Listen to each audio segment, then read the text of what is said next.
What is up, everybody? It's Revv time, and I am your Tai Chi master. If I keep doing my hair this way, I'm going to have to figure something out. Okay, I want to talk about vibrato. This isn't necessarily like a vibrato lesson. I'm not sure how to teach people vibrato, but there's a few ways of doing vibrato, and there's ways to be, I guess, present while you're playing guitar. To just have it be something you're thinking about until you're not thinking about it. I think a lot of guitar players don't take advantage of how lyrical a guitar can be. And the way that happens is definitely one of the ways is vibrato. It makes the guitar sound more lyrical, more vocal. And there's a couple different ways, at least for me, that you can approach vibrato. One way is just by shaking the strings, right?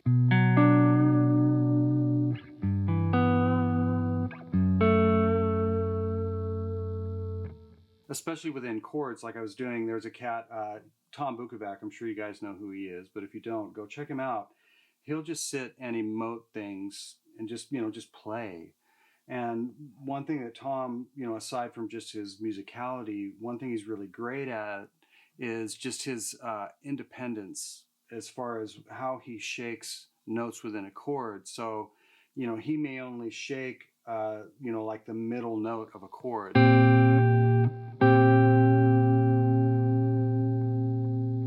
Or maybe just the top of a chord. Or he'll shake the whole chord. He's really, really great at it. And for me, it's a cool exercise anyways. It's something you guys should try.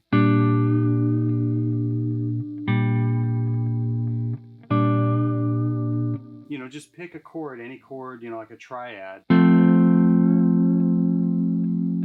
And just try to, shake the top note of that triad.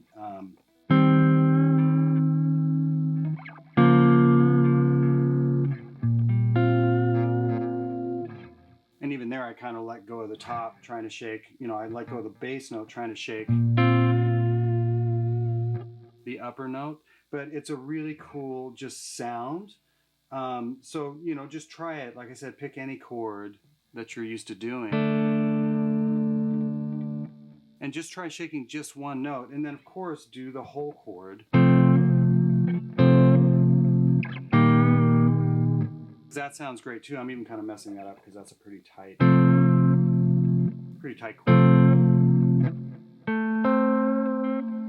Keep running this finger into this one, but you get the idea. It's just a really cool exercise, and it makes those types of things just sound really beautiful. Okay, so let's get back into just like shaking the note. So the one way, for vibrato on a guitar is just simply shake the note up and down. So, like this note, if I shake it, there's the vibrato. That sounds much more musical than just... Now, there's obviously a time and a place to not do that, but in this case, it's going to sound more musical to shake the note. Now, as far as the speed, that's to each, his or her own. I tend to gravitate toward a slower vibrato, but at the same time, sometimes I'll play a faster vibrato, like if I'm playing more kind of a rock style. You guys, I'm sure have heard me when I'm doing kind of more rock style solos. I'll shake the note faster. So it just kind of depends on what I'm doing. I don't normally play with a super fast vibrato. Like Angus Young's got a really fast vibrato. B.B. King, really fast vibrato. But players like Bill Frisell has a way slower vibrato, and that's just their style. For me, it just kind of depends on what I'm doing. But for the most part, I tend to gravitate towards slower vibrato. But it's really, that's up to the individual. I think that's a very subjective thing. So that's one way of the vibrato is you shake the note. And I would say practice, if you're going to practice anything, practice shaking the same note but with different fingers.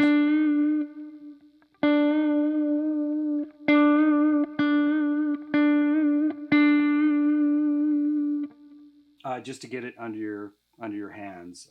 It's a boring exercise, but it's a very helpful exercise, especially if you're going to start trying to shake single notes within a chord. You just get used to doing that. I always I laugh at myself. It's like, God, all my fingers are like joined at the knuckles. So when I try to do something independently, like vibrato, they all just want to do it, at the same time.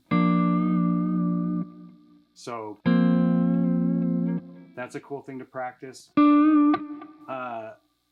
So we're shaking the note, the reason you do independence, stuff like that. The other way to get vibrato is, instead of moving the string up and down, it's more of a classical style vibrato where you actually hit the note like we'll do it here. But you actually shake side to side.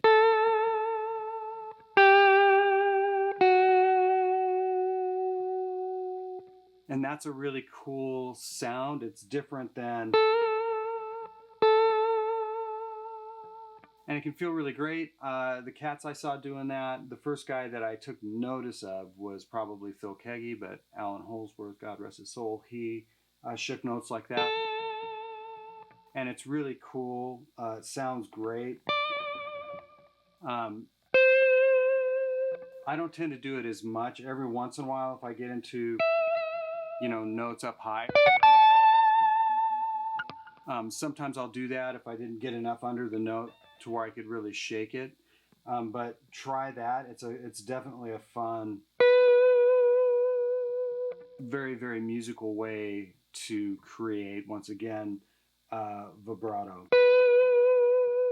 And I guess the main focus of this whole thing is, you guys know how to do vibrato. I guess mentally, or at least the point I want to make is you have to be present as a guitar player musically. Sometimes it's not about just shredding or whatever it is you're working on, even if it's a chord scale or some sort of exercise. At some point, when you're done, just practicing, then within that practice, try and be a little bit more present as you start playing. One of my mentors always said, hey, practice at home, but when you're playing, just play.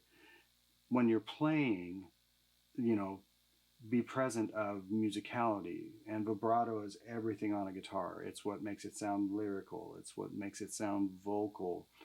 And at first, it might be something that you become overly conscious of, but eventually it just becomes muscle memory, and it becomes a part of your unique feel. That's the great thing about guitar, and especially vibrato, is everybody's going to do their own thing, and that's what's going to make them sound the way they do and not like somebody else. So yeah, just think musically when it comes to, vibrato. It's not rocket science to shake a string, but it's definitely something to be conscious of. The other thing I would say to look at too, as I guess an exercise is, obviously bending notes with vibrato.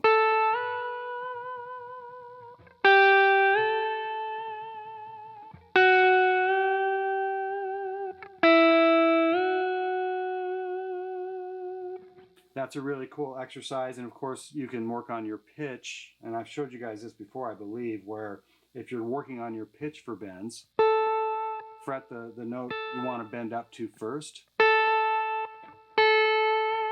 and then try and grab it. And then shake the note. And do that with different fingers.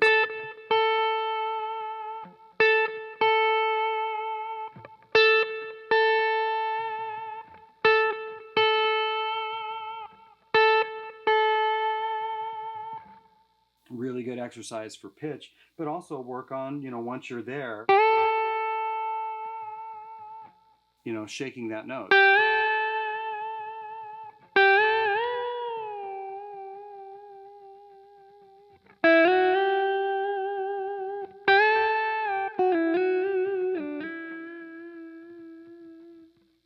and fast vibrato, slow vibrato. I just in there I did kind of slow, sometimes kind of faster, just to create just more dynamics within that melody that I was playing. But yeah, work on that kind of stuff too. So let me know, what are you guys doing when it comes to vibrato? What are you digging? Do you do a side to side, or do you shake the string? Do you like faster, slower vibrato? Is it even something you think about that much? Let me know. And oh, by the way, tone. I'm obviously playing very clean. I'm using this Zemaitis guitar that they sent me to check out, and I must admit, it's a really nice guitar. I honestly, my only complaint about it is the pickups are too hot, at least for what I'm doing. So I've got my tilt turned on. I'll turn it off. So that's without it.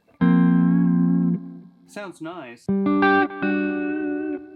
but it's a hotter pickup, so it can get a little bit woolly, especially in the neck position. So I'm using my tilt, just the boost side of it, to just kind of wake that up. And it sounds cool. So guitar into the tilt, into, I think you can see it there. You can see the cab is lit up. I'm not using that cabinet. I'm using my D20. It's on top of the cabinet, but the D20 is running direct into my interface using the Revv 4x12 dynamic IR that I always use. The delay and reverb that you're hearing is off the board. It's my typical timeline and Big Sky, like hall on the Big Sky, like a shorter hall. And then the delay is my timeline is just straight ahead digital delay, like 270 something milliseconds, maybe 4 repeats. It's dialed a little bit darker.